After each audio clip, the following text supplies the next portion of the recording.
ठीक है जी। तो कास्टिग्लिआनो थ्योरम के हमने सफिशिएंट क्वेश्चन कर लिए।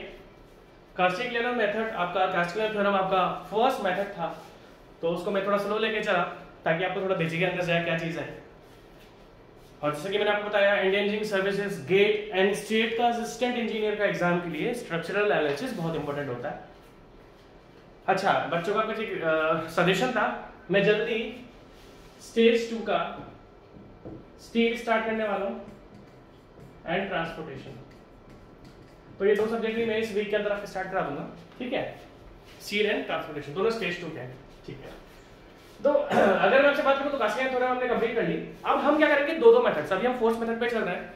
और जैसे कि आप बहुत सोचेंगे कि सर आपका फोर्स मेथड में आप टाइम बहुत दे रहे हो, बहुत टाइम लगा रहे हो, तो मैंने आपसे क्या बोला, फोर्स मेथड बच्चे का कभी भी स्ट्रांग नहीं होता। वो इसलिए स्ट्रांग नहीं होता क्योंकि डिस्प्लेसमेंट मेथड तो 2-4 होते हैं, वो बच्चा अच्छे से पढ़ लेता है, बट फोर्स मेथड बच्चा अच्छे से क्यों नहीं पढ़ता? क्योंकि फोर्स मेथड एक तो बहुत सारे होते हैं, जितने भी होते हैं वो टिपिकल होते हैं, तो बच्चा फोर्स मेथड को हमेशा इग्नोर कर लेता है। बट हमें फोर्स मेथड को इग्नोर करते हुए नहीं चलना है, ठीक है। तो अब मैं आपके सामने दो मेथड्स लेकर चलूंगा। First Betti's theorem,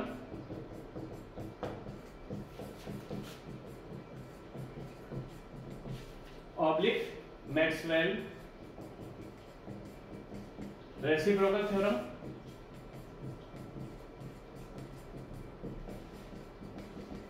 second method of consistent deformation.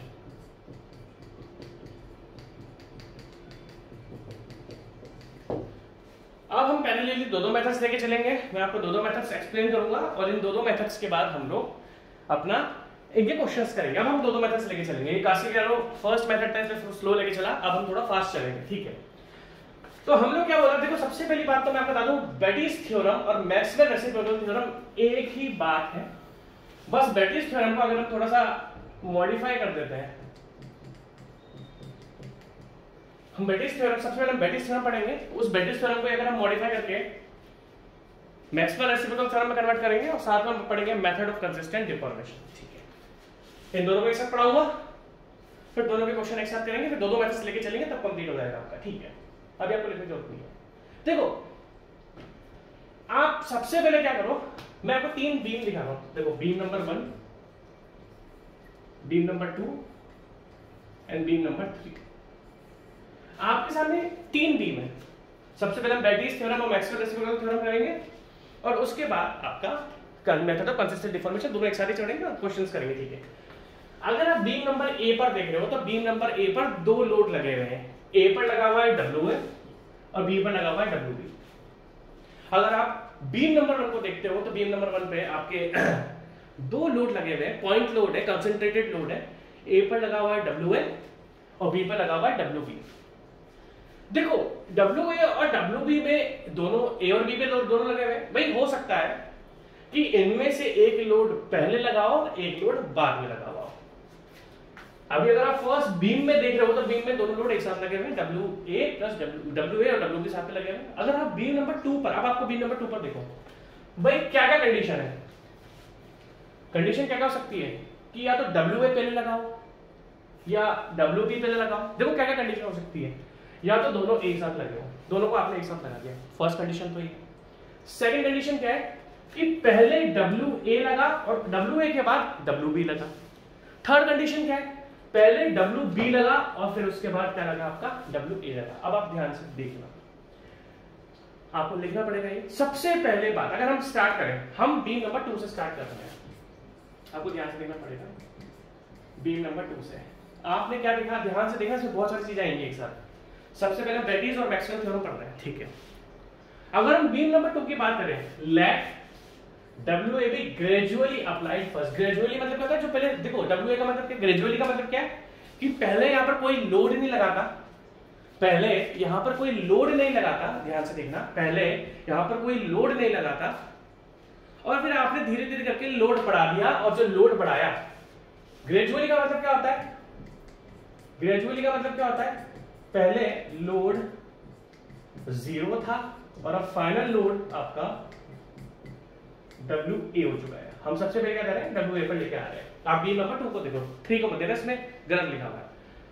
तो अगर आप बीम नंबर 2 की ग्रेजुअली लोड याद कर रहे हो, तो अगर मैं आपसे पूछूं जब आपने ए पर ग्रेजुअल लोड लगा दिया, ध्यान से देखना, जब आपने ए पर ग्रेजुअल लोड लगा दिया तो ए पर कुछ डिफ्लेक्शन होगा, बोलोगे हाँ।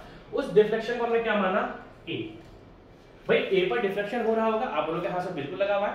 उस ए डब्ल्यू ए पर जो लोड लगा हुआ है उसी कारण ए पर कुछ डिफ्लेक्शन आएगा। हमने ए क्या है, डिफ्लेक्शन, आपको बहुत ध्यान से देखना पड़ेगा, at A due to load W है। तो अगर मैं आपसे पूछूं कि जब आपका फोर्स लग गया तो इस फोर्स ने कुछ वर्क डन करा होगा, आप बोलोगे हाँ सर बिल्कुल करा है। तो आपसे मैं वर्क डन पूछूं, वर्क डन ऑफ डब्ल्यू है। तो वर्क डन का क्या, फोर्स इनटू डिस्प्लेसमेंट बन रहा है। आप ध्यान से देखोगे तो यहां पर लोड क्या है, ग्रेजुअली बढ़ा है। पहले लोड 0 था, बाद में लोड डब्ल्यू बन गया। तो लोड का एवरेज लेते हैं, और एवरेज क्या लेते हैं, हम एवरेज क्या लेंगे, फोर्स क्या है। देखो वर्क डन का फॉर्मूला क्या है, अगर मैं आपसे पूछूं डब्ल्यू ने कुछ वर्क डन करा होगा, देखो सारा का सारा स्ट्रेन एनर्जी, देखो मैंने आपसे क्या बोला है, सब कुछ स्ट्रेन एनर्जी पर बेस्ड है। और स्ट्रेन एनर्जी किस पर बेस्ड है, वर्क डन, कितना वर्क करा इस फोर्स ने, डब्ल्यू ने कितना फोर्स। देखो क्या था स्ट्रेन एनर्जी, जो एक्सटर्नल लोड होता है वो कुछ वर्क डन करता है, फिर मेंबर अपने अंदर एक एनर्जी को एब्जॉर्ब कर लेती है, उसको हम बोलते हैं स्ट्रेन एनर्जी।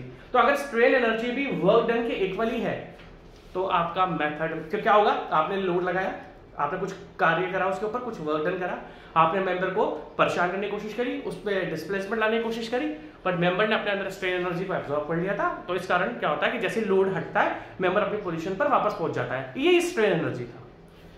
जैसा कि मैंने क्या बोला कि सारे मेथड आपके स्ट्रेन एनर्जी पर बेस्ड है। अब स्ट्रेन एनर्जी वर्क डन पे बेस्ड है, तो वर्क डन अगर पूछो कि डब्ल्यू ने कितना करा है, उतना ही अगर मेंबर ने अपने अंदर स्ट्रेन एनर्जी को एब्जॉर्ब कर लिया तो जब आप लोड हटाओगे तो मेंबर अपनी पोजीशन पर वापस आ जाएगा। तो सबसे पहले हम वर्क डन ऑफ डब्ल्यू देखते हैं। तो वर्क डन का फॉर्मूला क्या है, फोर्स इनटू डिस्प्लेसमेंट, बात यहां पर फोर्स क्या है, 0 प्लस डब्ल्यू है डिवाइडेड बाय 2, तो आपका लोड बन जाएगा डब्ल्यू है डिवाइडेड बाय 2। और अगर मैं डिस्प्लेसमेंट पूछूं डब्ल्यू ने कितना डिस्प्लेसमेंट करा, तो आप बोलोगे सर डब्ल्यू ने तो ए डिस्प्लेसमेंट करा, तो दैट मींस लोड मतलब हाफ डब्ल्यू है, हाफ डब्ल्यू है, तो डिस्प्लेसमेंट कितना है, डब्ल्यू की जगह इनटू ई। तो अगर मैं आपसे सिंपल सी बात पूछूं, अभी आपको धीरे धीरे सब क्या करना है, वर्क डन बाय डब्ल्यू है, वर्क डन ऑफ डब्ल्यू है, कितना एक्सटर्नल वर्क डन हुआ। अब आप मेंबर ने अगर इतनी स्ट्रेन एनर्जी को अपने अंदर एब्जॉर्ब कर लिया तो लोड जब हटेगा तो मेंबर अपने आप पोजीशन पर वापस पहुंच जाएगा, और इसी को हम स्ट्रेन एनर्जी बोलते हैं। अब आप ध्यान से देखो, तो यही मैंने लिखा हुआ है, work done equals to half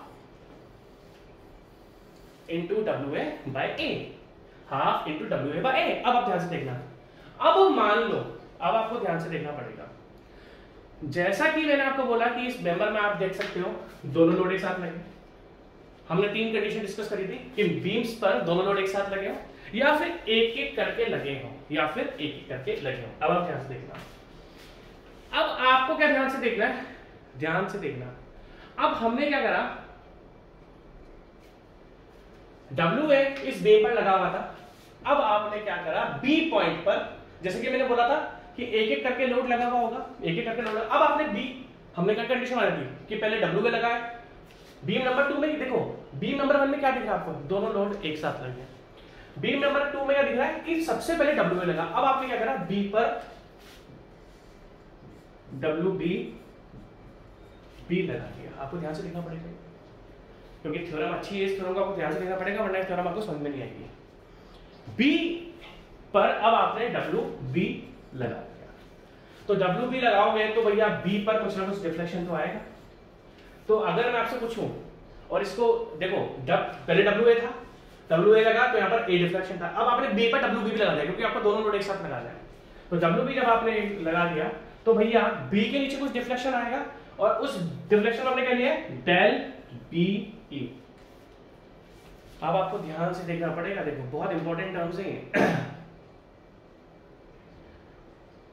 आपको बहुत ध्यान से देखना पड़ेगा। देखो इधर आ जाओ, when WB is applied, it will produce a deflection B at B and additional deflection WAB at A। अब ध्यान से देखो, देखो ध्यान से देखो, जब हम बी लोड यहां पर लगाएंगे, जिस तरीके से डब्ल्यू ए ने लोड लगाया था, डब्ल्यू ए की वजह से डिफ्लेक्शन हुआ था ए, जब हम डब्ल्यू बी लगा देंगे, अब ध्यान से देखना सबसे इंपॉर्टेंट है, तो यहां पर डिफ्लेक्शन आएगा बी, ध्यान से देखना बहुत ज्यादा, यहां पर डिफ्लेक्शन आएगा बी, बट ये डब्ल्यू बी इस डब्ल्यू ए पे एडिशनल डिफ्लेक्शन और देगा। देखो सिंपल सी बात, पहले डब्ल्यू ए लगा था, देखो ध्यान से देखना, बहुत टिपिकल है ये।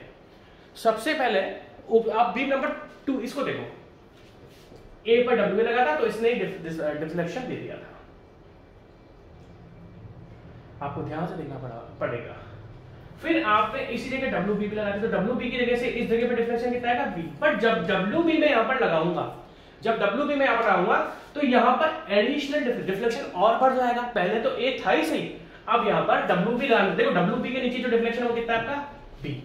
अब इस ए पर जहां पर डब्ल्यू लगा हुआ है वहां पर ए डिफ्लेक्शन था, जैसे आप डब्ल्यू बी, भाई पहले फोर्स कम था, पहले डब्ल्यू ए था तो उसकी वजह से ए आया, फिर आपने डब्ल्यू बी लगाया तो डब्ल्यू बी के नीचे जो डिफ्लेक्शन है वो बी है, डब्ल्यू बी के जो डिफ्लेक्शन है नीचे वो बी है, बट जैसे ही आप बी पॉइंट पर डब्ल्यू बी लगा रहे हो तो वो इस जगह एक एडिशनल डिफ्लेक्शन देगा, उस डिफ्लेक्शन को हम क्या बोलेंगे W A B, that means del A B. फिर रिपीट कर रहा हूं, पहले डब्ल्यू ए लगा था तो यहाँ पर डिफ्लेक्शन ए था, फिर यहाँ पर डब्ल्यू बी लगा तो यहाँ पर डिफ्लेक्शन बी आया, और इस डब्ल्यू की बी की वजह से यहाँ पर डिफ्लेक्शन आपका बढ़ जाएगा। तो देखो क्या लिखा हुआ है यहाँ पर, डिफ्लेक्शन क्या बढ़ा आपका डेल ए बी। अब ध्यान से देखना, when WB is applied, it will produce a deflection B at B, simple सी बात है, WB B पर लगा हुआ है, वहां पर B डिफ्लेक्शन देगा, और WB के कारण जो W2 लगा हुआ है वहां पर A पर एक एडिशनल डिफ्लेक्शन आ जाएगा, जिसको हम बोलेंगे डेल ए बी। ये गलत सिग्मा नहीं है, डेल ए बी, सिग्मा में गलत लिखा हुआ है डेल। आप ध्यान से देखना, आपको ध्यान से देखना पड़ेगा सबसे ज्यादा। तो अगर हम देखो ध्यान से देखना, आपको ये चीजें कंफ्यूज हो जाएंगी, क्योंकि ये जो थ्योरम है ये कभी कभार एग्जाम में एक्सप्लेन करने के लिए भी आ जाती है। सबसे पहले हमने ए पर एक लोड लगाया डब्ल्यू पे, तो ए के नीचे जो डिफ्लेक्शन आया वो ए बन गया, हमने डिफ्लेक्शन माना। फिर हमने क्या करा, हमने दूसरा लोड लगाया डब्ल्यू बी। अगर हम डब्ल्यू बी की बात करते हैं तो डब्ल्यू ए पहले से लगा हुआ है, डब्ल्यू ए पहले से लगा हुआ है, आपको ध्यान से देखना पड़ेगा। तो जब हमने डब्ल्यू बी लगाया तो एक तो डब्ल्यू बी के नीचे डिफ्लेक्शन आएगा बी, प्लस इस डब्ल्यू बी की वजह से एडिशनल डिफ्लेक्शन यहां बढ़ जाएगा, जिसको हम बोलेंगे डेल ए बी। तो हमारे पास अभी तीन टर्म्स है, कौन कौन सी है? एक तो हमारे पास ए डिफ्लेक्शन है जो कि डब्ल्यू ए के कारण था, हमारे पास बी डिफ्लेक्शन है जो कि डब्ल्यू बी के कारण था, हमारे पास एक डेल ए बी है जो कि किसके कारण है? डब्ल्यू बी के कारण ही है। और अगर मैं आपसे पूछूं what is del A B, what is del A B, तो आप बोलोगे additional deflection at A due to load at B, due to load at B. तीन चीज आपके पास आ चुकी, A B and del A B, ये तीनों का आपको ध्यान रखना है, A B and del A B. अभी हम क्या करेंगे, और आपको ध्यान रखना है ये कौन सी कंडीशन है? when WA was the first load, पहला लोड कौन सा था? WA, क्योंकि अभी मैं WB को भी लेकर आऊंगा, अभी मैं WB को भी लेकर आऊंगा। मेरे ख्याल से इतनी चीज आपको क्लियर है, ठीक है। अभी तक आप देखा ध्यान से, सबसे पहले WA लगा था जिसने डिफ्लेक्शन कितना प्रोड्यूस करा था? ए, और ये डब्ल्यू कौन सा लोड था? और ये डब्ल्यू ए कौन सा लोड था? ये ग्रेजुअल लोड था, ये ग्रेजुअल, अब ध्यान से देखना, ये ग्रेजुअल लोड था। फिर आपने बी पर डब्ल्यू बी लगाया, ये लोड भी कौन सा है? ये भी ग्रेजुअल लोड है, ध्यान से देखना पड़ेगा। जब बी पर हमने डब्ल्यू, वो भी ग्रेजुअल लगाया था, बट डेल ए बी में एक एडिशनल डिफ्लेक्शन हुआ है, आपको ध्यान से देखना पड़ेगा। देखो when WB is applied it will produce, ये हमने पढ़ लिया, ठीक है। जब हमने WB लगाया, सबसे पहले WA लगा था, हाँ सर वो ग्रेजुअल था, फिर आपने WB लगाया, तो WB लगाने के बाद आपको ध्यान से देखना पड़ेगा, जब WB आपने लगा दिया तो डब्ल्यू बी के जस्ट नीचे एक डिफ्लेक्शन था जो कि बी था, ध्यान से देखना। और इसी डब्ल्यू की वजह से डब्ल्यू ए बी जनरेट हुआ था किस पर, ए पर। आपको ध्यान रखना पड़ेगा। देखो अब वर्क डन, तो इस डब्ल्यू बी की वजह से कुछ एक्स्ट्रा, देखो पहले जो वर्क डन था डब्ल्यू ए की वजह से वो हमने half into W A into लिख दिया था। जब हम डब्ल्यू बी की बात करते हैं, ये भी यहाँ पर क्या है, ग्रेजुअल लोड है, तो इसकी वजह से भी वर्क डन होगा। वो क्या होगा, हाफ, वही सेम 0 से लेके 0 प्लस डब्ल्यू बी डब्ल्यू 2, तो ये भी ग्रेजुअल लोड है, तो इसका जो वर्क डन होगा वो क्या होगा, half into W B. But इस डब्ल्यू बी की वजह से, अब आपको ध्यान से देखना पड़ेगा, इस डब्ल्यू बी की वजह से ए पर, इस डब्ल्यू बी की वजह से ए पर एडिशनल डिस्प्लेसमेंट आया। अब आपको ध्यान से देखना पड़ेगा, आपको ध्यान से देखना पड़ेगा, आप ध्यान से देखना। इस एक बार आप लिखो, मैं मिटाने वाला हूं, इसको जितना लिख सकते हो लिख लो। ये जो टर्म्स लिखे ना मैंने बॉक्स में, ये वाली टर्म्स एक से आप लिखो क्योंकि मैं मिटाऊंगा इसको, इसको लिखो। ये इंपॉर्टेंट है, आप जो भी मैंने बताया हुआ है ये सारा लिखो, बीम टू, ये जो मैंने लिखा हुआ है आपका सारा बनाओ ये, क्योंकि सब मिटाऊंगा मैं, ठीक है। तो मिटाना पड़ेगा मुझको, ठीक। अब देखना ध्यान से, आपको ध्यान से देखना पड़ेगा। डब्ल्यू ए का वर्क डन कितना था, half into force into displacement. यहाँ पर हाफ क्यों आया, यहाँ पर हाफ क्यों आया, क्योंकि लोड ग्रेजुअल था। फिर जब डब्ल्यू बी लगा तो उसने बी डिफ्लेक्शन करा, तो जो जब डब्ल्यू बी लगाया तो वर्क डन तो बढ़ जाएगा। इनिशियल वर्क डन कितना था, हाफ इंटू डब्ल्यू इंटू ए। जब हमने डब्ल्यू बी लगाया तो बी पॉइंट पर जो डिफ्लेक्शन आया वो क्या आएगा, half into W B by B. ध्यान से देखना, half into W B by B. आपको बहुत ध्यान से देखना पड़ेगा, आपको बहुत ध्यान से देखना पड़ेगा। और अगर मैं टोटल देखो एक्स्ट्रा वर्क डन, एक तो डब्ल्यू बी पर बी डिफ्लेक्शन आया था, वो भी ग्रेजुअल था, बट अब ए पर एक एडिशनल डिफ्लेक्शन, अब देखना, बट ए पर आपका एडिशनल डिफ्लेक्शन आया ड्यू टू बी। तो अगर हमें वर्क डन वापस एडिशनल डिस्प्लेसमेंट था, अब ध्यान से देखना, डब्ल्यू ए पहले से ही लग चुका है, फिर डब्ल्यू बी लगा, फिर हमने देखा डब्ल्यू ए पर एक एडिशनल डिस्प्लेसमेंट आ रहा है, तो अब मैं यहां पर हाफ यूज नहीं करूंगा। क्यों, क्योंकि जब शुरुआत में डब्ल्यू ए लगा था तब वो ग्रेजुअल था, फिर डब्ल्यू बी लगा अब वो ग्रेजुअल है, बट जो एडिशनल डिफ्लेक्शन आ रहा है डब्ल्यू ए के नीचे, वो लोड पहले ही लग चुका है, अब वो ग्रेजुअल नहीं है, वो सडन लोड है। दैट मींस जब मैं वापस से एडिशनल डिस्प्लेसमेंट देखूंगा डब्ल्यू ए के नीचे जो आया था ड्यू टू डब्ल्यू बी, अब डब्ल्यू बी के रिस्पेक्ट में डब्ल्यू ए ऑलरेडी लग चुका है, W A is not a gradual load. देखो डब्ल्यू ए जब ग्रेजुअल था तो उसका वर्क डन देखा, फिर डब्ल्यू बी लगा उसका वर्क डन देखा, अब डब्ल्यू ए के नीचे एक एडिशनल डिफ्लेक्शन आ रहा है डेल ए बी, तो यहां पर मैं हाफ यूज नहीं करूंगा क्योंकि ऑलरेडी डब्ल्यू ए लग चुका है। बहुत अच्छा कॉन्सेप्ट है ये, ध्यान से सुनना। तो अगर अब मैं टोटल वर्क डन देखूं तो क्या था, अगर अब मैं बीम पे, यहां पर आपने डब्ल्यू बी लगा दिया, अब मैं इस बीम का टोटल वर्क डन देख रहा हूं, ध्यान से देखना। तो अगर अब मैं इस बीम का टोटल वर्क डन देख रहा हूं, तो एक तो इसकी वजह से था जो ग्रेजुअल लगा था, फिर डब्ल्यू बी आपका ग्रेजुअल लगा था, बट डब्ल्यू बी की जगह, डब्ल्यू बी की वजह से यहां पर एक एडिशनल डिस्प्लेसमेंट आया डेल ए बी, और वो कौन से लोड के नीचे लगा है, डब्ल्यू ए के नीचे। तो अब डब्ल्यू ए को हम ग्रेजुअल लोड नहीं ले सकते क्योंकि डब्ल्यू ए डब्ल्यू बी से पहले ही लगा हुआ था, डब्ल्यू ए डब्ल्यू बी से पहले ही आपका लगा हुआ था। तो अब हम जब इस एडिशनल डिस्प्लेसमेंट का वर्क डन फाइंड करेंगे तो डब्ल्यू ए के नीचे ही तो ए है, ये डब्ल्यू ए के नीचे तो डिस्प्लेसमेंट बड़ा है, तो हम जब डिस्प्लेसमेंट डब्ल्यू ए के नीचे तो डिस्प्लेसमेंट है, तो जब हम वर्क डन की बात करेंगे तो हम डब्ल्यू ए को रोल में लेंगे, और अब हम हाफ में लगाएंगे। क्यों, क्योंकि already W A W B से पहले लग चुका था, तो अभी सडन लोड है, दैट मींस हम डायरेक्ट लोड की वैल्यू लिखेंगे कितनी, डब्ल्यू ए वर्क डन तो फोर्स इनटू डिस्प्लेसमेंट ही होता है ना, तो फोर्स ले लिया, अब ये फोर्स ग्रेजुअल लोड नहीं है, ऑलरेडी लगा हुआ है, तो यहां पर हम 0 से लेके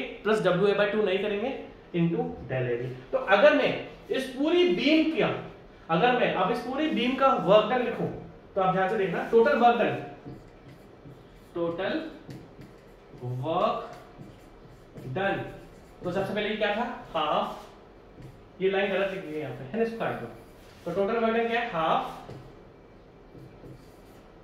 WA into A plus B पर आ जाओ, plus half WB into B and additional deflection, additional work done at A point, तो दैट मींस ये अब आपका इस बीम का टोटल वर्क डन आ चुका है, लिखो इसको। और ये कौन सी कंडीशन है? ये जो टोटल वर्क डन है किसके लिए आया है? When WA initially WA applied first and then WB is applied। ये कौन सी कंडीशन का वर्क डन है? ये कौन सी कंडीशन का वर्क डन है? ये सिर्फ वर्क डन है जब आपने WA पहले लगाया था और उसके बाद WB लगाया था, ठीक है। अब हमारी नेक्स्ट कंडीशन आएगी। सेकंड कंडीशन कौन सी है? व्हेन WB अप्लाइड फर्स्ट, ये कंडीशन 2, व्हेन WB अप्लाइड। अब हम कौन सी कंडीशन ले रहे हैं? ये वाली। अब देखना, इसको मिटा दूं मैं पूरा, आपने लिख लिया होगा, देखना क्या। अब हम कौन सी कंडीशन लेंगे? हम लेंगे अब ये वाली बीम 3, हम ये वाली कंडीशन लेंगे। इस कंडीशन ने हमें क्या बताया? इस कंडीशन ने हमें क्या बताया? इस कंडीशन ने हमें बताया कि पहले B पर WB लगा, फिर आपने A पर WA लगाया। आपको ध्यान से देखना पड़ेगा कि डायग्राम तो इनकम्प्लीट है, ठीक है। तो सेकंड कंडीशन क्या है? When WB applied first at B, then WA applied at E। तो ध्यान से देखना, जब WB, अब ध्यान से देखना, जब WB आप सबसे पहले B पर लगाओगे तो आपको, जब W का B पर लगाओगे आपको डिस्प्लेसमेंट मिलेगा B। फिर आपने WA A पर लगाया तो आपको A के नीचे डिस्प्लेसमेंट मिलेगा स्मॉल है। हमने WB के नीचे, WB आपने B पर लगाया, आपको वहां का डिफ्लेक्शन क्या मिला? Small b। फिर आपने WB के साथ WA लगाया बाद में, तो A के नीचे क्या मिलेगा? स्मॉल ए डिफ्लेक्शन मिलेगा। और एडिशनल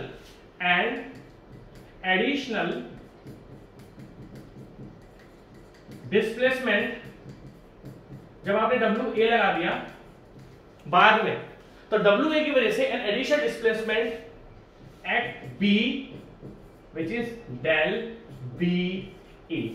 That means देखो, हमने WB सबसे पहले लगाया तो उसके नीचे डिफ्लेक्शन था स्मॉल b, फिर हमने A पॉइंट पर WA लगाया, उसकी वजह से डिफ्लेक्शन आया A, बट इस WA की वजह से एक एडिशनल डिस्प्लेसमेंट आएगा B पर, जो कि क्या है? del BA। आपको समझ में आ रही चीज है? हमने पहले A पर लोड लगाया फिर B पर। अब अगला केस क्या है? पहले हमने B पर लोड लगाया फिर A पर।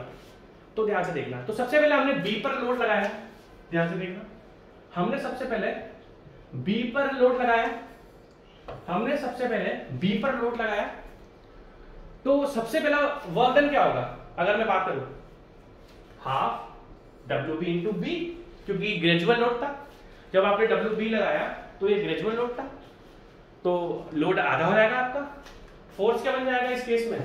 फोर्स बन जाएगा इस केस में, भाई वर्क डन क्या होता है? Force into displacement, force into displacement. Work done क्या होता है आपका? भाई वर्क डन सिंपल सा फंडा है, फोर्स इनटू डिस्प्लेसमेंट। हमने तो यही सीखा वर्क डन के बारे में।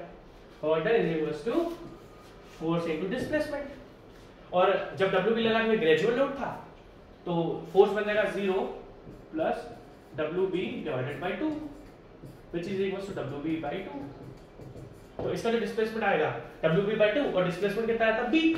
उसके बाद जब आपने A पर अगेन लोड लगाया तो उसका डिस्प्लेसमेंट, क्योंकि वो भी ग्रेजुअल लोड है, half into WA by A के जस्ट WA के नीचे जस्ट डिफ्लेक्शन आया वो A आ गया, बट इस WA की वजह से B पॉइंट पर एक एडिशनल डिफ्लेक्शन आया इस WA की वजह से, जो कि तो ग्रेजुअल लोड था, बट इस WA की वजह से WB पर एक एडिशनल डिस्प्लेसमेंट आया del B है। तो जब हम del B लेंगे तो ये ऑलरेडी, अब WA तो ऑलरेडी लग चुका है ना, तो यहां पर हम हाफ नहीं लगाएंगे। तो देखो मैं आपको क्लियर कर रहा हूं, सबसे पहले WB लगा था, उसका वर्क डन कितना है, हाफ बी इंटू बी। उसके बाद आपने ए पर लोड लगाया, वो आ गया हाफ डब्ल्यू ए इंटू है, ए का डिफ्लेक्शन ए के नीचे, और इस डब्ल्यू ए की वजह से इस डब्ल्यू बी के नीचे एक एडिशनल डिस्प्लेसमेंट आएगा। और यहाँ पर हम हाफ क्यों नहीं लेंगे, क्योंकि जब डब्ल्यू ए के रेस्पेक्ट में डब्ल्यू बी लगेंगे तो वो ऑलरेडी लगा हुआ है, तो यहाँ पर हम ग्रेजुअल लोड नहीं लेंगे, यहाँ पर हम ग्रेजुअल लोड नहीं लेंगे। अब देखो हमने दो फोर्सेस ली, अगर हम देखें हमने दो system, we taken two system of forces, we took two system of forces. System one क्या बोलता था, सिस्टम वन ने क्या बोला कि पहले डब्ल्यू ए लगा, उसके बाद डब्ल्यू बी लगा। सिस्टम टू क्या बोलता है, सिस्टम वन क्या बोलता है और सिस्टम टू क्या बोलता है, सिस्टम टू बोलता है पहले डब्ल्यू बी लगा और उसके बाद डब्ल्यू ए लगा। यार एम्बुलेंस के बाद आ रही है, इसे देखने में आजकल एम्बुलेंस के आवाज को ज्यादा सुनाई दे रही है यार। अपना ध्यान रखो भैया, अपना ध्यान रखो, पढ़ाई में ध्यान लगाओ, थोड़ा बाहर बाहर निकलना बंद करो। मामला तो गंभीर चल ही रहा है ना, इसलिए ध्यान रखो, ठीक है। और मैं एक लेक्चर जल्दी बनाऊंगा कि अभी सरकारी की तैयारी करो यार, ऑप्शन नहीं है ना। आप बोलोगे सर हम सरकारी तैयारी 5 साल से कर रहे हैं, ऑप्शन नहीं है ना, सरकारी ऑप्शन है अभी तो। प्राइवेट नौकरी तो मुझे नहीं पता, प्राइवेट जॉब्स हैं, नहीं आपका जुगाड़ पानी और हो सकता है, बट प्राइवेट जॉब्स में तो आजकल जुगाड़ पानी चल रहा है, मतलब रेफरेंस चल रहा है, जुगाड़ पानी नहीं रेफरेंस चल रहा है, बाकी देख लो, ठीक है। तो सिस्टम वन में हमने देखा है डब्ल्यू ए डब्ल्यू बी पे ले रहा है, सिस्टम बी पे डब्ल्यू ए डब्ल्यू है। अब ब्रिटिश थ्योरम क्या बोलती है, ध्यान से देखना, ब्रिटिश थ्योरम क्या बोलती है, हमारे पास दो वर्क डन है, अगर आप ध्यान से देखोगे ये टोटल वर्क डन है फॉर सिस्टम, देखना ध्यान से, सिस्टम टू, ये सिस्टम टू का वर्क डन है। सिस्टम वन का वर्क डन यहां लिख देता हूं मैं, system work one, work done, system one का वर्क डन क्या था, सिस्टम वन का वर्क डन हमने यहां लिखा हुआ है, ये रहा, half W A, half W A into A plus half W B into B plus W A into del A B. ये सिस्टम वन का वर्क डन है। अब ध्यान से देखना, आपको बहुत ध्यान से देखना पड़ेगा, मैं ये लेवल में कर देता हूं। ये सिस्टम वन का वर्क डन है, सिस्टम वन क्या था, जब डब्ल्यू पे लगाया था, डब्ल्यू बी बाद में लगाया था। और अगर आप देखोगे नीचे लिखा हुआ है total work done of system two, this is total work done of system two, this is total work done of system two. आपके पास दोनों सिस्टम है, इसमें क्या था आपको पता है, इसमें क्या था आपको पता है। अब बेटिस थ्योरम क्या बोलती है, अब बेटिस थ्योरम क्या बोलती है, Betti's theorem according to Betti's theorem,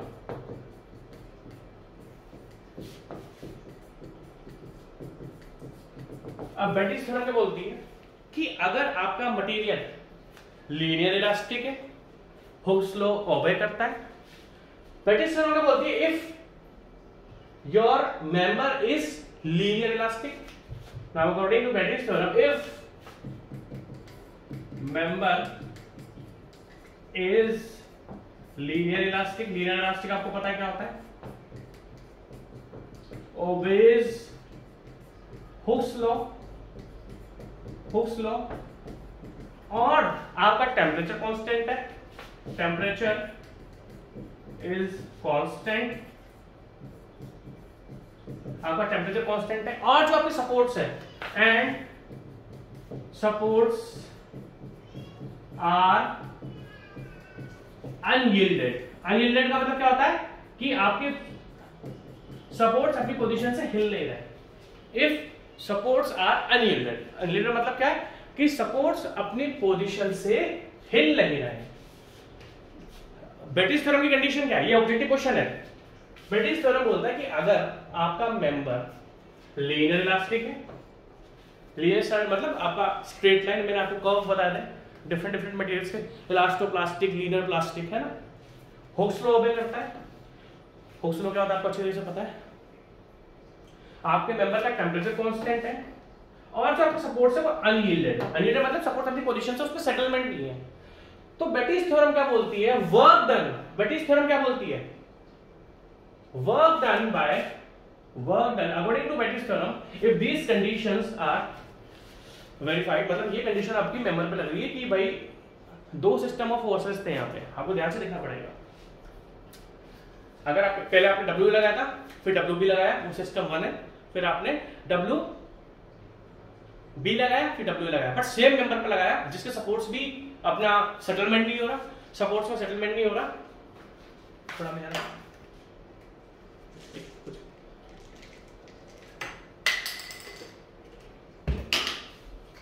मुंह है पान लाया पान, ठीक है, वो सूखा आता है डब्बे में कुछ इस टाइप से, अच्छा लगता है, ठीक है। तो मेंबर आपका लीनियर इलास्टिक है, हुक्स लॉ है, टेंपरेचर भी कांस्टेंट है और सपोर्ट से आपके अनयील्डेड है। और इस बीम पर आपने दो तरीके से सिस्टम, दो तरीके से फोर्स लगाया था। तो according to Betti's theorem work done of system 1 is equals to work done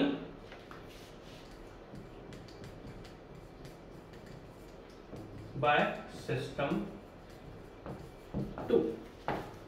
Betis theorem क्या बोलती है कि आपने मेंबर पे अलग अलग तरीके से, सिस्टम 1 का क्या मतलब है, पहले कोई दूसरा फोर्स लगाया फिर दूसरा फोर्स लगाया। सिस्टम 2 क्या, पहले कोई दूसरा फोर्स लगाया फिर दूसरा फोर्स लगाया, अलग अलग फोर्सेस लगाया आपने, अलग अलग फोर्सेस लगाया तो अलग अलग वर्क डन मिला। बेटिस थ्योरम बोलती है कि अगर आपके मेंबर लीनियर इलास्टिक सपोर्ट है तो work done by system 1 is equals to work done by system 2। और वर्क डन बाय सिस्टम 1, देखो इन दोनों को हमें इक्वल करना है। जब हम इन दोनों को इक्वल कर देंगे, जब हम इन दोनों को इक्वल कर देंगे तो ध्यान से देखो, ध्यान से देखना, जब इन दोनों को मैं इक्वल कर दूंगा, ध्यान से देखना, तो WA by A से WA by A कट जाएगा, हम दोनों को इक्वल करना। WB by B से WB by B कट जाएगा और फाइनली क्या बचेगा, अब ध्यान से देखना, WA into del AB। देखो ध्यान से, फाइनली आपके पास क्या बच रहा है, लिखो लिखो, इसको लिखो, इस लाइन को लिखो, इस लाइन को लिखो जो मैंने लिखी हुई है, क्योंकि इसमें लाइन लिखी हुई नहीं है, लिखना पड़ेगा आपको। If member is linear elastic, sorry, ठीक है, लाइन लिख ली। जब हम दोनों के वर्क डन इक्वल कर देंगे तो फाइनली देखो हमारे पास क्या बच रहा है, WA into del AB, WA into del AB is equals to WB by del B है। Finally according to Betti's theorem, आप ध्यान से देखना, इस थ्योरम को अगर मैं बोलूं लोड मल्टीप्लाई बाय डिस्प्लेसमेंट, अब ध्यान से देखना, इस थ्योरम को अगर मैं बोलूं फाइनली जब हमने बेटिस थ्योरम के अकॉर्डिंग दोनों वर्क डन इक्वल कर दिए तो क्या निकल के आ रहा है, WA क्या था, WAB, del AB क्या है, del AB क्या है, del AB क्या है, अब ध्यान से देखना है, del AB क्या था, displacement due to WB। That means यहां पर ध्यान से देखना, अब ध्यान देखो, ध्यान से देखना पड़ेगा आपको, ध्यान से देखना पड़ेगा। फाइनली मेरे पास क्या निकल के आ रहा है, ध्यान से देखो, WA into del AB is equals to WB into del BA। आप बस मुझे ये बताओ, आप बस मुझे देखो, ध्यान से देखना, बहुत अच्छा कॉन्सेप्ट सिखा रहा हूं मैं आपको, इतना मैंने आपको डीपली पढ़ाया है, इतना डीपली आपको कोई नहीं पढ़ाने वाला, इतना 35 मिनट इस टॉपिक में कोई नहीं लगाता। डेल AB क्या है, डिफ्लेक्शन, कौन से लोड की वजह से डिफ्लेक्शन था, ये कौन से लोड की वजह से डिफ्लेक्शन था, deflection due to W B. अगर आप ध्यान से देखोगे जब हमने दोनों के वर्क डन एक दूसरे के इक्वल कर दिए, हमने जब दोनों के वर्क डन एक दूसरे के इक्वल कर दिए तो W into del A B, del A B किसकी वजह से था? Del A B W B की वजह से एडिशनल लोड था, ध्यान से देखना। और डब्ल्यू बी इंटू क्या है? Del B A. Del B A क्या था? Del B A W A की वजह से एडिशनल लोड था, एडिशनल लोड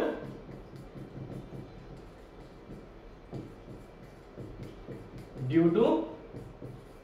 और ये आईएएस में, एई में ये सारे डेरिवेशन करने के लिए आता है। ये पता नहीं आपको डेरिवेशन क्यों पता है? ये मेंस एग्जाम में आता है। वो लिख देगा डिराइव बेटीज थ्योरम, वो आपके सामने लिख देगा डिराइव बेटीज थ्योरम। तो आपको बेटीज थ्योरम के डेरिवेशन आपसे वो पूछ सकता है, ध्यान से देखना। अब आप ध्यान से देखो, देखो मैं आपको बहुत ध्यान से दिखा रहा हूं, आपको जो ध्यान से देखना पड़ेगा। फाइनल कंक्लूजन क्या है? फाइनल कंक्लूजन क्या है कि अगर हम किसी भी पॉइंट पर लोड लगाते हैं और बीम में कोई डिफ्लेक्शन लेते हैं, तो ध्यान से देखना। सबसे पहले मान लो हमने डब्ल्यू ए लगाया था और हम डिफ्लेक्शन देख रहे हैं डब्ल्यू बी ए। तो जब अब इस बी पर मैं डब्ल्यू बी ए लगाऊंगा तो जो ए पर डिफ्लेक्शन आएगा, देखो ध्यान से देखना। फाइनली ये इक्वेशन हमारे पास बन के आ रही है, फाइनली ये इक्वेशन हमारे पास बन के आ रही है जो कि क्या शो कर रही है कि जब मैं डब्ल्यू बी पर लोड लगा रहा हूं और ए पर डिफ्लेक्शन देख रहा हूं तो इन दोनों का वर्क डन इक्वल टू होता है कि जब इसी जगह पे अब मैं डब्ल्यू ए लगा दूंगा और अब बी पर डिफ्लेक्शन आएगा। देखो क्या हुआ है फाइनली, इससे क्या दिखा आपको कि बी पर आपने डब्ल्यू बी लगाया था और ए पर आपने डिफ्लेक्शन देखा। अब इस ए पर जब कोई भी डब्ल्यू ए लोड लगा दोगे, अब आप इस ए पर जब कोई भी डब्ल्यू ए, ये दोनों लोड इक्वल जरूरी नहीं है। देखो मेरी बात ध्यान से सुनना, आपको मेरी बात ध्यान से सुननी पड़ेगी। ए पर लोड लगाया था, बी पर डिफ्लेक्शन देगा, डब्ल्यू डेल बी ए। अब जब, और इस केस में यहाँ पे डब्ल्यू ए और डब्ल्यू बी इक्वल्स नहीं है। ऐसा नहीं कि सर क्या है दोनों लोड इक्वल है, नहीं। अभी आप ध्यान से देना, जब ये दोनों लोड इक्वल नहीं होते तो ये बेटीज थ्योरम होती है।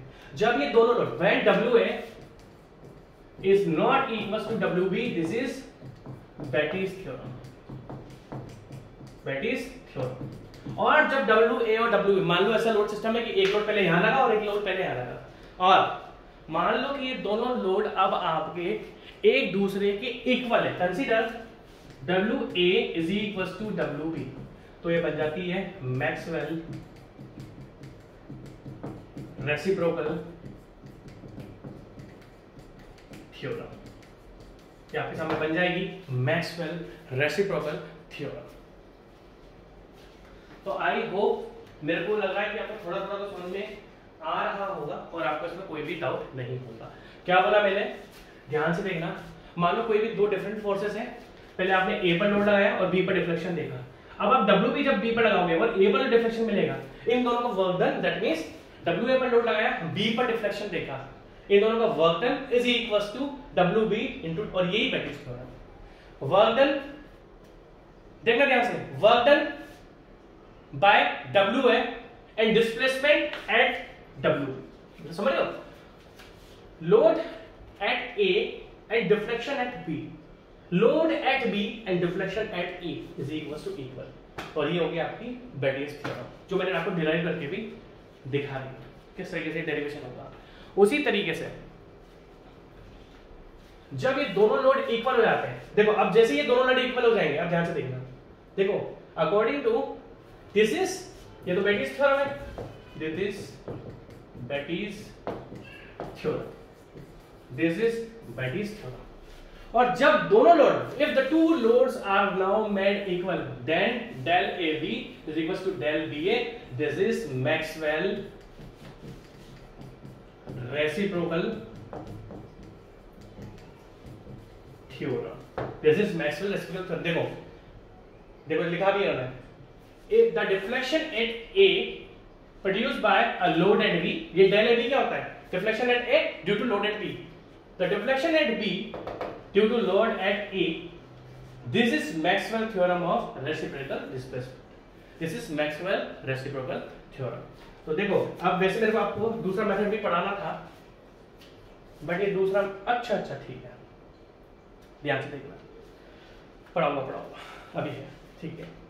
तो लोड एट ए, ये बेटिस थ्योरम से क्या लग रहा है, load at A and displacement at B, देखो ये load at A and displacement at B is equals to load at B multiply by displacement at A. इसको लिखो, मैं पानी पिलाता हूँ, अभी हमारा और बचा है, मुझे लगा था हो गया, अभी और बचा है हमारा, वेट करो एक सेकंड, पानी पी लेता हूँ, ठीक है। ध्यान से देखना, पहला जो हमने केस पढ़ा, case number 1,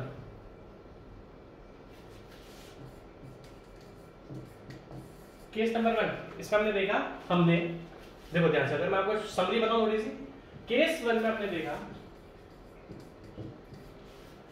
load at A multiply by displacement at B is equal to load at B multiply by displacement at, case 1 क्या था, load at A and displacement at B is equal to load at B multiply by displacement at A. ये हमने यहाँ पर load और displacement को compare करा, ये हमने यहाँ पर लोड और डिस्प्लेसमेंट को कंपेयर करा। सेकंड कंडीशन देखो,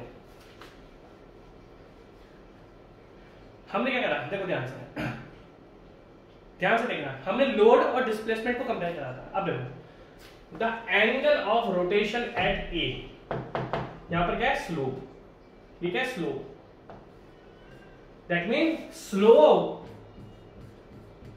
eight A, that means theta है भाई, मूवमेंट लग रहा है, ए पर स्लोप आ सकती है, डिफ्लेक्शन भी, स्लोप भी। The angle of rotation at A, sorry, the angle of rotation at, पहले वाला केस देखते हैं, the angle of rotation at A, भाई यहां पर लोड लगाया तो यहां पर डिफ्लेक्शन भी आएगी, स्लोप भी आएगा। अगर हम मान लो बी पर लोड लगाते हैं, देखो ध्यान से देखना, इंपॉर्टेंट है ये, बहुत इंपॉर्टेंट है बहुत ज्यादा इंपॉर्टेंट है। आपने बी पर लोड लगाया तो यहां पर डिफ्लेक्शन भी होगा, यहां पर स्लोप भी होगा। पहले हमने डिस्प्लेस, देखो लोड और डिस्प्लेसमेंट और डिफ्लेक्शन को तो हम पढ़ चुके हैं। सेकंड कंडीशन ध्यान से देखना, the angle of rotation at A due to concentrated load at B, ध्यान से देखो, इज न्यूमेरिकली इक्वल, ध्यान से देखना, ध्यान से देखना, the angle of rotation at A due to concern load, भाई यहां पर लोड लगा तो यहां पर डिफ्लेक्शन भी होगा, यहां पर स्लोप भी होगा, डिफ्लेक्शन तो हम पढ़ चुके हैं, लोड की वजह से डिफ्लेक्शन तो हम पढ़ चुके हैं, अब लोड की वजह से हम डिस्प्लेसमेंट लिख रहे हैं। The angle of rotation at A, ये बेटिस थ्योरम के 3 पार्ट होते हैं, अभी हमारे पास ए पार्ट खड़ा है, जिसमें हमने ए पार्ट में क्या देखा था, हमने लोड को, हमने ए पार्ट में क्या देखा था, हमने लोड को और डिस्प्लेसमेंट को कंपेयर करा, यहां पर हम लोड को और स्लोप को, अभी ध्यान से देखना, the angle of rotation at A, यहां पर स्लोप, यहां पर अगर लोड लगाया तो यहां पर कोई ना कोई स्लोप डिफ्लेक्शन तो आएगी, due to concentrated force at B is numerically equal, is equal W B multiply by theta, W B यहां पर स्लोप आएगी, थीटा है, is numerically equal to the deflection at B, ये इस फोर्स में से स्लोप इक्वल है, is equal to deflection at B due to movement at A. ध्यान से देखना पड़ेगा आपको, अगर आप ध्यान से देखोगे ना तो बड़ा कंफ्यूजन है इसमें, या इसको मैं आपको बाद में पढ़ाऊंगा, कंफ्यूज ना हो जाओ, चलो इसको मैं सेकंड्स में ले लूंगा, कंफ्यूज हो जाओगे, चलो इसको अभी आप कंफ्यूज हो जाओगे, तो हम मैं इवनिंग में आपको आज दूसरा लेक्चर दूंगा, उस दूसरे लेक्चर में हम लोग इसको पढ़ेंगे। Take care, bye bye.